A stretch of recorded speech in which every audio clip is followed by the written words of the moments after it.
வணக்கம். சிறகடிக்க ஆசை சீரியலில் இனி என்ன நடக்க போகுது அப்படின்னு தான் பார்க்க போகிறோம். இங்கே பொங்கல் விசேஷத்தை கொண்டாடுவதற்கு கிராமத்துக்கு போயிருக்காங்க குடும்பத்தோட, அண்ணாமலை குடும்பம். அவங்க ரொம்பவே சந்தோஷமாக இருக்காங்க. அங்கே வந்து ரோகிணி ரொம்பவே பில்டப் பண்ணுறாங்க. நாங்கள் பெரிய பணக்காரங்க, எங்கள் நாட்டில் அப்படி இப்படி, நாங்கள் தான் எங்கள் ஊர்லேயே பெரிய பணக்காரங்க, எங்களுக்கு வந்து ஃபுல்லுமே ஹோட்டல் பிஸ்னஸ் தான், அப்படி இப்படின்னு பயங்கரமாக பில்டப்பாக அளந்துட்டுருக்காங்க. ஏன்னா மலேசியாவிலேருந்து வந்த தம்பதிகள் ஃபோன் நம்பர் யாருமே வாங்கலை. ஒன்றும் பிரச்சனை கிடையாது, அவங்க வந்தாங்க அப்படியே போயிட்டாங்க, இன்னும் அவங்களால எந்த பிரச்சனையுமே கிடையாது அப்படின்னு நினச்சிட்ருக்காங்க.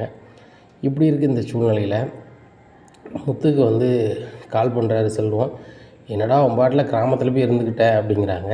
டேய், ரொம்ப நாளைக்கு அப்புறம் வந்திருக்கேன், எங்கள் பாட்டி பழைய ஃப்ரெண்ட்ஸ் எல்லாம் பார்த்து ரொம்ப சந்தோஷமாக இருக்கேன் அப்படிங்கிறாங்க. நீ இல்லாமல் நாங்கள் ரொம்ப கஷ்டப்படுறோம், நீ சீக்கிரம் மெட்ராஸுக்கு வா அப்படிங்கிறாங்க.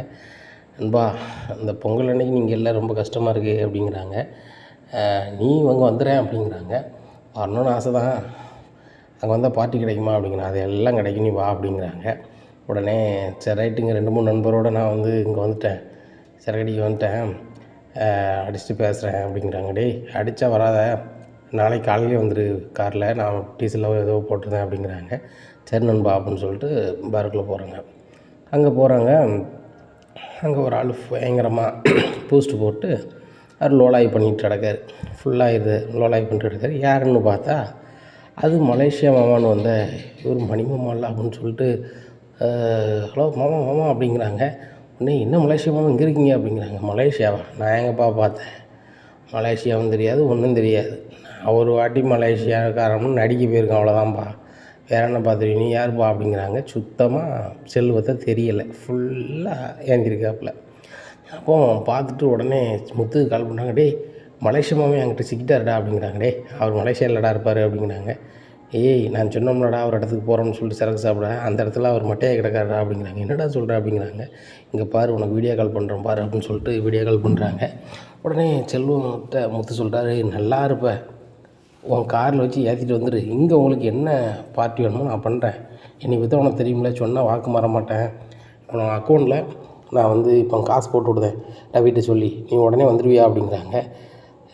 என் கையில் காசு இருக்குது, வந்த உடனே நீ செலவுக்கு பார்த்துக்க, நான் அவரை தூக்கிட்டு வரேன் அப்படின்னு சொல்லிட்டு, மாம்சே வாங்க, உங்களை வந்து உங்கள் வீட்டில் விட்டுருதேன் அப்படிங்கிறாங்க.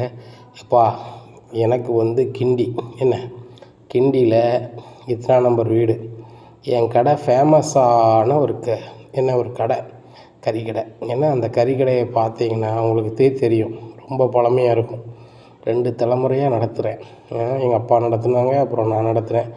இங்கே வந்து கொஞ்சமாக சாப்பிட்டேன்னா ஏறிடுச்சு, வயசாகிடுச்சு பற்றிலாம், கொஞ்சம் கொண்டு விட்ருங்க தம்பி, வண்டியில் எதுவும் கிடைக்குமா அப்படிங்கிறாங்க. நானே டிரைவர் தான் அப்படின்னு சொல்லி சமாளித்து காரில் ஏற்றிடுறாங்க. ரொம்ப நல்ல வேலை இருக்கீங்களே, என்னை கூப்பிட்டு போங்க அப்படிங்கிறாங்க. இங்கே காரில் ஏற்றிட்டு வண்டி நேராக கிராமத்துக்கு கிளம்பி போகுது.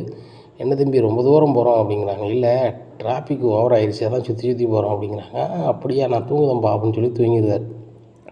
இங்கே வண்டியை ஒரே அழுத்தி நேராக கிராமத்துக்கு வந்துடுது வண்டி. அதான் முத்து ஊர் என்ட்ரன்ஸ் வந்துட்டோம் வா அப்படிங்கிறாங்க. வந்து பார்க்குறாரு, இங்கே ப்ரோன் பண்ணி தான் மலேசியாவிலேருந்து அந்த மாதிரி சீன் போட்டவர் தான் வந்து இருக்கார். டேய், இவர் உண்மையிலே மலேசியா கிடையாதா அப்படிங்கிறாங்க. டே முத்து, அவர் மட்டையாகி கிடந்த இடத்துல கிடந்த ஐடி கார்டெல்லாம் பாரு, அவருக்கு வந்து ஊர் கிண்டி தான், நம்மளுக்கு தான் தெரியாமல் இருந்திருக்கோம், கிண்டியில் ஃபேமஸான கறிக்கடை வச்சுருக்காராம், அவரே வந்து தூக்கத்தில் உழம்புத மாதிரி உழம்புதார், ஃபுல் ஏறிட்டில் உழம்புறாரு, எங்களை யாருன்னே அவருக்கு தெரியல, இதெல்லாம் என்னெல்லாம் செல்வம்னே புரியல, அதனால தான் இவ்வளோ உழம்பிகிட்ருக்காரு, நாங்கள் வந்து உங்களை கொண்டு வீட்டில் விட்ருவோம் அப்படின்னு சொன்னோன்னா, வாரம் போ, நான் வாடகை தந்ததும் போன மாதிரி ஒரு மாதிரி பேசிட்டே வந்தார், இப்போ நல்லா தூங்கிட்டார் அப்படிங்கிறாங்க. சரி, நீங்கள் இதில் இருங்க, நான் வீட்டுக்கு போயிட்டு வரேன் அப்படிங்கிறாங்க. என்ன முத்து சொல்கிற அப்படிங்கிறாங்க. இல்லை, எங்கள் வீட்டில் யாரெல்லாம் இருக்கா என்ன வரும்னு தெரியணும்ல, ஏன்னா நீங்கள் வண்டியை வெளியே விடுங்க அப்படின்னு சொல்லிட்டு முத்து முன்னாடி பைக்கில் போகிறாரு, இவங்க பின்னாடி காரில் வராங்க. வீட்டுக்கு முன்னாடி கார் நிற்குது. அப்போது வீட்டுக்கு வராரு. அப்பா, எல்லாருமே வரவேற்க தயாராகுங்க அப்படிங்கிறாங்க. என்ன முத்து என்னாச்சு அப்படிங்கிறாங்க. முக்கியமான ஆள் வராருப்பா. யார்டா அப்படிங்கிறாங்க. வேறு யார், ரோஹிணி அம்மா இருக்காங்களா அப்படிங்கிற. ரோஹிணி நம்மளை கூப்பிடவே மாட்டானா, பார்லர் அம்மாலாம் கூப்பிடும் அப்படின்னு சொல்லிட்டு, என்ன முத்து, என்ன பார்லர் அம்மான்னு தானே கூப்பிடுவீங்க, என்ன அதிசயமாக ரோஹிணின்றீங்க அப்படிங்கிறாங்க. மலேசியாக்காரம்மா, அவங்களெலாம் அப்படி கூப்பிடலாமா, நீங்கள் பெரிய ஆள், உங்களை எப்படி பேசணுமோ அப்படி தானே பேசணும், உங்கள் சொந்தக்காரங்க முக்கியமான ஆள் வந்திருக்காங்க அப்படிங்கிறாங்க. என்னது, எங்கள் சொந்தக்காரங்க வந்திருக்காங்களா அப்படின்னு சொல்லிட்டு, எங்கள் சொந்தக்காரங்க யாரும் வர வாய்ப்பு இல்லையே அப்படிங்கிறாங்க. வந்திருக்காங்கம்மா, போன பொங்கலுக்கு வந்தாங்களே, அதை நினைவு வச்சுக்கிட்டு மாமா வந்துட்டார், வந்த உடனே வரவேற்பு கொடுக்கணும்ல அப்படிங்கிறாங்க. சம்மந்தி வந்துட்டாரா, எங்கடா வந்திருக்காரு அப்படிங்கிறாங்க. அவர் ஒரு கார் பிடிச்சிருந்துருக்காரு, வெளியே ஒரு கார் பற்றிலாம் வாங்க எல்லோரும் வரவேற்போம் அப்படிங்கிறாங்க. இந்த ரோகிணி ஆஹா ப்ரோன் பண்ணி நம்மகிட்ட சொல்லாமல் வந்துட்டான் போலே, ஒரு வேளை வித்தியாக ஏதாவது வேலையை பார்த்து விட்டாலா, இங்கே சமாளிக்கணும் அப்படின்னு சொல்லிட்டு என்னென்னு சொல்லி தெரியலையே, நம்மளுக்கு என்ன சொல்லி அனுப்பியிருக்காங்கன்னு தெரியலையே அப்படின்னு சொல்லிட்டு அங்கிள் அப்படின்ட்டு போகிறாங்க. அம்மா நீங்கள் வரவேற்புங்க நில்லுங்க அப்படிங்கிறாங்க. முத்து எல்லாருமே போய் வரவேற்போம் அப்படிங்கிறாங்க. சரி அப்போ வாங்க அப்படிங்கிறாங்க. எல்லாருமே தோளில் தூக்கி போட்டிருக்காங்க. டேய் என்னடாச்சு சம்மந்தி என்னடா பண்ணீங்க அப்படி இப்படின்னு சொல்லி விஜயா கேட்குறாங்க. இங்கே ரோகிணி பொண்ணு உடலை திருதுன்னு முடிக்காங்க. சம்மந்தியை நாங்கள் ஒன்றும் பண்ணலை, உங்கள் சம்மந்தி என்ன மெட்ராஸில் ஒரு இடத்துல ஃபுல்லாக சாப்பிட்டுட்டு மொட்டையாகி கிடந்திருக்காப்புல, நம்ம ஆளுக்கு வீட்டில் கொண்டு விடுதோன்னு சொல்லிட்டு இங்கே கொண்டு விடுதாங்க அப்படிங்கிறாங்க. டேய் என்னடா சொல்கிற, அவர் எப்படிடா இங்கே மொட்டையாவார், அவர் மலேசியாக்காரலடா அப்படிங்கிறாங்க. உடனே மனோ சொல்கிறாரு, எங்கள் மாமாவுக்கு ஏதாச்சுன்னா அவ்வளோதான் அப்படிங்கிறாங்க. உங்கள் மாமாவுக்கு ஒன்றாகாது, இங்கே இருக்கக்கூடிய பார்லர் அம்மாவுக்கு தான் இப்போ ஏதோ ஆக போகுது அப்படிங்கிறாங்க. இங்கே பார்லர் திருன்னு முழிக்காங்க. சுருதி என்ன உங்கள் மாமா வந்துருக்குறாங்க, இப்படி வந்திருக்காங்க, எப்படி இங்கே வந்து மொட்டையானாங்க சொல்லுங்கள் அப்படி இப்படின்னு சொல்லி சுற்றி சுற்றி கேட்குறாங்க. இன்னும் எல்லோரும் என்ன ரோகிணி கேள்வி கட்டிகிட்டு இருக்கீங்க, மாமாவுக்கு என்னாச்சு முதல்ல, டேய் முத்து உன் ஃப்ரெண்ட்ஸை வச்சுட்டு அவர் எதுவும் பண்ணிட்டியா, அவர் மனுஷன் மலேசியாவிலேருந்து ரோகிணியை பார்க்கணுன்னு வந்திருப்பார், நீங்கள் கூப்பிட்டு போய் எங்கேயாவது பண்ணியிருப்பீங்க வச்சுருப்பீங்க அப்படிங்கிறாங்க. முதல்ல எல்லோரும் வீட்டுக்குள்ளே வாங்க அதுக்கப்புறம் பேசிக்கணும் அப்படின்னு சொல்லி சொல்கிறாங்க. அப்புறம் அண்ணாமலையும் சொல்கிறாங்க, முத்து சொல்ல தான் சரி, ரோட்டில் எல்லோரும் பார்க்காங்க வாங்க அப்படின்னு சொல்லி தோளில் போட்டால் இவரை கொண்டு ஒரு இடத்துல படுக்க வைக்காங்க. உடனே வீட்டுக்கு வந்துட்டோமா, கிண்டி வந்துட்டா, என் கறிக்கடையை பார்த்தீங்களா எப்படி இருக்குது, நல்லா இருக்கா, ஃபேமஸான கடை அப்படிங்கும்போது மீனா, ஏங்க நாங்கள் அந்த கறிக்கடைக்கு போயிருக்கோமுங்க, அவங்க சொல்லுதமா இருக்கல அப்படிங்கிறாங்க. மீனா இதுதான் உண்மை, நம்மளுக்கு தான் ஆள் தெரியல, ஆள் கிண்டியில் தான் கறிக்கடை வச்சுருந்துருக்காரு சரிதானா, அவரை வந்து ஒரு ஏமாற்றி மலேசியாக்கார மாதிரி ஏமாற்றி இங்கே கூட்டி வந்திருக்கு இந்த பார்லரம்மா, இவரை எப்படி கூட்டி வந்தாங்க ஏது கூட்டி வந்தான்னு கேளுங்க அப்படிங்கிறாங்க. முத்து உங்கள் வாய்க்கு வந்தெல்லாம் பேசிகிட்டு இருக்காதிங்க, இது எங்கள் மாமா மாதிரியே இருக்கிற ஆள் அப்படிங்கிறாங்க. உங்கள் மாமா மாதிரியே இருக்கிற ஆள் இல்லை, அவ்வளோ பேருக்கு நம்ம நெத்தியில் நாமத்தை போடாதீங்க, எங்களுக்கு தெரியும் மேடம் அப்படிங்கிறாங்க. உடனே இது எங்கள் அங்கிள் இல்லை அப்படிங்கிறாங்க. டபார்னு அங்கிள் இல்லையா, உடனே சுருதி சொல்கிறாங்க, என்ன ரோகிணி மாற்றி மாற்றி பேசுகிறீங்க, முதல்ல அங்கிள்னீங்க, எங்கள் அங்கிளுக்கு என்னாச்சுன்னீங்க, இப்போ எங்கள் அங்கிள் இல்லைங்கிறீங்க அப்படிங்கிறாங்க. இல்லை எங்கள் அங்கிளாக இருக்க வாய்ப்பு இல்லை, எங்கள் அங்கிள் வந்து மலேசியாவில் இருக்காங்க, இவங்க எப்படி இருக்க முடியும் அப்படிங்கிறாங்க. அப்படியாம்மா உங்கள் அங்கிளுக்கு ஒரு வீடியோ கால் பண்ணு அப்படிங்கிறாங்க.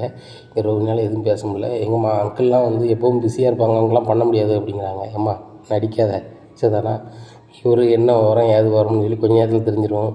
மீனா நேராக போய் பின்னாடி நிற்கிற ஒரு எலுமிச்சம்பழம் மரத்தில் ஒரு எலுமிச்சம்பழம் பறிச்சிட்டு வா அப்படிங்கிறாங்க.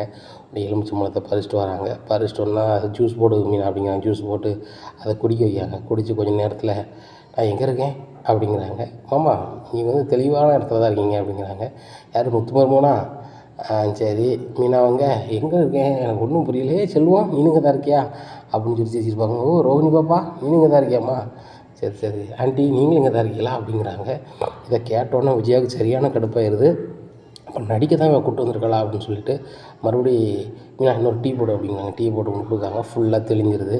உடனே எல்லோரும் என்ன மன்னிக்கணும், நான் வந்து எக்மோருக்கு போனோன்னே கொஞ்சம் சாப்பிட்டு மட்டையாகிட்டேன், வீட்டில் கொண்டு விடுவாங்கன்னு பார்த்தா அந்த பையன் எங்கே கொண்டே விட்டாங்க, எல்லோரும் மன்னிக்கணும். என்ன ரோகிணி பாப்பா இன்னும் ஒரு வாட்டி நடிக்க கூப்பிட்டு வந்துச்சு அவ்வளோதான், மற்றபடி என் மேலே எந்த தப்பும் இல்லை. உங்களுக்கு கோவம் இருந்துச்சுன்னா ரோகிணி பாப்பா மேலே காமிங்க, தயவுசெய்து எனக்கு வயசாகிட்டு விட்டுருங்க அப்படின்னு சொல்லிட்டு நைஸாக எந்திரிச்சு போகிறாருமா. இருங்க உங்களை மெட்ராஸ் கொண்டு விட்டுறலாம் அப்படிங்கிறாங்க. ஏப்பா இங்கே வேறு எதுவும் பூசையாராமாப்பா, என் கையில் காசு இருக்குது அப்படிங்கிறாங்க. ஆமாம் அவங்க பர்சுலேருந்து எல்லாமே என்கிட்ட தான் இருக்குது அப்படிங்கிறாங்க. உடனே அப்படியே கொண்டாங்கப்பா அப்படின்னு வாங்கிட்டு வெளியே கிளம்புறாங்க. இல்லை இருங்க நான் உங்களை அங்கே தான் போகிறேன் விட்டுருந்தோம் அப்படின்னு சொல்லி முதட்டு செலவுக்கு வாங்கிட்டு கிளம்பி போகிறாங்க. அவர் வந்து ஒரு அப்பராணி, அந்த மனுஷன் வந்து நாடகத்து மேலே ரொம்ப ஆசை இருக்கும் போலுக்கு, அவர் எல்லாத்தையுமே தூக்கத்தில் வரையில் புலம்பியிருக்காரு. அதை பயன்படுத்திட்டு இந்த ரோகிணி பிள்ளையும் அந்த வித்தியாவும் தான் கொண்டு வந்திருக்காங்க. இவர் மேலே எந்த தப்பு இல்லை அப்படிங்கிறாங்க. அண்ணாமலை பின்னாடி காருக்கு போகிறாங்க. ஐயா நீங்கள் வயசுக்கு மூத்தாள், இவங்க சொன்னாங்க நீ எங்கேயா வந்தீங்க அப்படிங்கிறாங்க. ஐயா என்னை மன்னிச்சிருங்க, எனக்கு நாடகத்துக்கு மேலே ரொம்ப கிறுக்கு கேட்டீங்களா, என்னையை கூப்பிட்டோன்னு நான் வந்துட்டேன். மற்றபடி இதனால் எனக்கு நாடானா பிரோசனம் கிடையாது, நான் என் வேலையை விட்டு என் கறிக்கடையை விட்டு தான் ஏன் வந்தேன். இந்த புள்ள வந்து என்ன சொல்லிச்சுன்னா மருமவா எனக்கு பெரிய ஒரு டேரக்டர் தெரியும், அவர்கிட்ட சொல்லி நான் உங்களை பெரிய நடிகர் ஆக்கிடுவேன் அப்படி இப்படின்னு சொல்லிச்சு. சரி கடைசி காலமாக இருக்க நம்ம ஒரு படத்தில் நடிச்சிட்டோம்னா நல்லா ஃபேமஸ் ஆகிடலாமே, நாளைக்கு நம்ம சந்ததியை பார்த்துக்கிடுமே அப்படின்னு நினச்சேன். மற்றபடி இதில் எனக்கு 5 பைசா லாபம் கிடையாதுயா, இதனால் ரோகிணிகிட்ட கேட்டுக்காங்க. அந்த பிள்ளை என்ன போய் சொல்லி ஏது போய் சொல்லி இங்கே வந்து இருக்குன்னு தெரியல அப்படிங்கிறாங்க. அண்ணாமலைக்கு சரியான கோபமாயிருது. ரோகிணி அவர் மேலே எந்த தப்பும் இல்லை, காரில் தான் உட்காந்துட்ருக்காரு, நான் எல்லாத்தையுமே ஃபுல்லாக கேட்டுட்டேன், நீங்கள் அவரை வந்து படத்தில் நடிக்கன்னு சொல்லி நீங்களும் வித்தியாவும் சொல்லியிருக்கீங்க, அதனால தான் நடிக்க வந்திருக்காரு அப்படிங்கிறாங்க. உடனே ரோகிணிக்கு என்ன செய்யன்னு தெரில, அடுத்தாப்புல என்னத்தை சொல்லி ஏமாற்றலாம் அப்படின்னு சொல்லி முடிச்சுட்டு அதனால் அழ ஆரம்பிச்சிடுறாங்க. உடனே ரோகிணி முதல்ல நீ அழுது நிப்பாட்டு அப்படிங்கிறாங்க விஜயா. உடனே இல்லை ஆண்டி என்னை மன்னிச்சிருங்க, நீங்கள் மன்னிச்சிட்டேன்னு முதல்ல சொல்லுங்கள் அப்படிங்கிறாங்க. முதல்ல நீ உள்ளதை சொல்லு அப்படிங்கிறாங்க விஜயா. அவங்க நிப்பாட்டு. ஏம்மா ரோகிணிம்மா பெரிய பணக்காரி, மலேசியாக்காரி, இது எங்கள் மாமா, இவர் பெரிய பிஸ்னஸ் பண்ணுதார் அப்படி இப்படின்னு சொன்னீங்க. அப்போ எல்லாமே பொய் தானா? எல்லாமே வண்டவாளம் தான், வண்டவாளம் தண்டவாளம், வண்டவாளம் வந்து இப்படி தான் இருக்குமா அப்படி இப்படின்னு கேட்காங்க. உடனே இல்லை பாட்டி இல்லை பாட்டி புள்ள பாட்டின்னு கிடக்காத, என்னாச்சு உள்ளதை சொல்லு அப்படிங்கிறாங்க. அதனால் மேலும் அழுதாங்க. அழுதோடனே எப்பா இந்த பொண்ணு ஏதோ ஒன்று அழுது ஏமாத்த பார்க்குப்பா அப்படிங்கிறாங்க. டேய் முத்து இரு, அந்த பிள்ளை என்ன தான் சொல்லுதுன்னு பார்ப்போம் அப்படிங்கிறாங்க. அங்கிள் நீங்களும் என்னை மன்னிக்கணும், எங்கள் வீட்டிலேருந்து யாருமே என்னை தொடர்பு இல்லை. அப்படி இருக்கும்போது வந்து நான் வந்து யாராவது சொந்தக்காரங்க வந்தாங்கன்னு சொன்னால் தான் நல்லாயிருக்கும் அப்படின்னு சொல்லி தான் இவர் வர வச்சேன். எங்கள் அப்பா வேறு உள்ளே இருக்கார், அது என்னமோ உண்மை தான். ஆனால் இவர் எங்கள் மாமா கிடையாது. நாங்கள் தற்சமயத்துக்கு நானும் வித்யாவை தான் நடிக்க வர சொன்னோம், என்னை மன்னிச்சிருங்க அப்படிங்கிறாங்க. இதை கேட்ட அண்ணாமலையம்மா இதெல்லாம் வந்து நல்லது கிடையாது அப்படின்ட்டு போகிறாங்க. அப்போது வீட்டுக்குள்ளே போயிடுறாங்க. அப்போது மனோஜ் சொல்லுதார், என்ன ரோகிணி இப்படிலாம் பண்ணியிருக்க, நான் இவரை மாமான்னு நினச்சிலாம் கூப்பிட்டேன், கண்டவரை நான் கூப்பிடணுமா வைக்கணுமா அப்படிங்கிறாங்க. என்னை மன்னிச்சிருங்க மனோஜ், நாங்கள் உண்மையிலே பெரிய பணக்காரங்க தான், ஆனால் வந்து இவரை நடிக்க தான் கூப்பிட்டு வந்தேன் அப்படிங்கிறாங்க. வாயை மூடு, நீ எவ்வளோ போய் சொல்லியிருக்கேன்ட்ட, வித்யா அம்மாவுக்கு உடம்பு சரியில்லைன்னு பணம்லாம் என்கிட்ட வாங்கி கொடுத்துருக்கேன், உண்மையிலே வித்யாவுக்கு அம்மா இருக்கா இல்லையா அப்படிங்கிறாங்க. ரோகிணி திருதுன்னு நம்மளுக்கு என்ன மனோஜ் சொல்லுது, உன்கிட்ட பணம் வாங்கி கொடுத்துருக்கலாம் அப்படிங்கிறான். ஆமாம்மா என்கிட்ட மட்டும் இல்லை, ஒரு பேங்க்கில் 4 லட்ச ரூபா வித்யா அம்மாவுக்கு உடம்பு சரியில்லைன்னு வாங்கி கொடுத்துருக்கா, அதை லோன் கட்டலை, என்கிட்ட ஒரு 80,000 வாங்கி கொடுத்துருக்கா, இன்னொரு ஃப்ரெண்டுக்கு ஒரு 1 லட்ச ரூபா வாங்கி கொடுத்துருக்கா. உண்மையிலே உங்கள் ஃப்ரெண்டு தான் கொடுத்தாளா, இந்த மாதிரி நாடகம் நடிக்கிறதுக்கு ஒருத்தருக்கா பணம் கொடுத்தாலான்னு தெரியல. உண்மையிலே எனக்கே இந்த ரோகிணி மேலே டவுட்டாக இருக்குது, அதனால் வந்து இவளை பற்றி நம்ம விசாரிச்சு தான் ஆகணும் அப்படிங்கிறாங்க. இதை கேட்ட முத்து சொடக்கப்படுதாரு. உன் கெட்டின பொண்டாட்டி, உன் பொண்டாட்டி யார் என்னன்னு கூட இவ்வளோ நாள் தெரியலையா, கிட்டத்தட்ட 1.5 வருஷம் வாழ்ந்துட்டேன், உன்னெல்லாம் என்னத்தை சொல்ல அப்படிங்கிறாங்க. உடனே ரூமுக்குள்ளே மலன்னு போகிறாரு. ரோகிணி உன் பேக் எங்கே இருக்குது அப்படிங்கிறாங்க. திரும்பி வந்து எதுக்கு என்ன விஷயம் அப்படிங்கிறாங்க. உன் ஐடி கார்டை கொண்டா அப்படிங்கிறாங்க. ரோகிணி திருன்னு முழிக்காங்க. இல்லை நான் ஐடி கார்டு எதையும் கொண்டு வரல அப்படிங்கிறாங்க. நீ கொண்டு வந்து நான் பார்த்தேன் அப்படிங்கிறாங்க. ரோகிணிக்கு ஒரு பதில் சொல்ல முடியாமல் முழிக்காங்க.